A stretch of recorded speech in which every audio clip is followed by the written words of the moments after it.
നമുക്കിന്നൊരു കലത്തപ്പം ഉണ്ടാക്കിയാലോ? വളരെ സോഫ്റ്റും ടേസ്റ്റിയുമായ കലത്തപ്പം എങ്ങനെ ഉണ്ടാക്കാമെന്ന് നോക്കാം.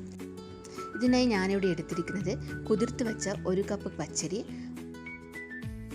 1/2 കപ്പ് വെള്ളം, 2 ടേബിൾ സ്പൂൺ ചോറ്, 1/4 ടീസ്പൂൺ ജീരകം, 2 ഏലക്ക, ഇവയെല്ലാം കൂടെ മിക്സിയുടെ ബൗളിലിട്ട് നന്നായിട്ട് അരച്ചെടുക്കുക.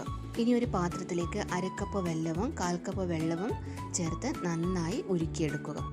ചൂടോടെ ഈ മിശ്രിതം നമ്മൾ അരച്ചു വെച്ച മാവിലേക്ക് ചേർക്കുക. ഇനി ഇത് നല്ലതുപോലെ ഇളക്കി കൊടുക്കുക. ഇനി ഇതിലേക്ക് ഒരു 1/4 ടീസ്പൂൺ ഉപ്പും ഒരു പിഞ്ച് ബേക്കിംഗ് സോഡയും ചേർത്ത് നല്ലതുപോലെ മിക്സ് ചെയ്യുക. പിന്നീട് അതിലേക്ക് നമ്മൾ വറുത്ത് വെച്ചിരിക്കുന്ന അണ്ടിപ്പരിപ്പും തേങ്ങാക്കൊത്തും ചെറിയുള്ളിയും ചേർത്ത മിക്സ് ചേർക്കുക. അടുത്തതായി ഒരു നോൺ സ്റ്റിക്ക് പാനിൽ എണ്ണ ഒഴിച്ച് അതിലേക്ക് നമ്മുടെ മാവ് കോരി ഒഴിക്കുക. നോബില്ലാതെ ഒരു അടപ്പ് വെച്ച് നമുക്ക് മൂടി വയ്ക്കാം.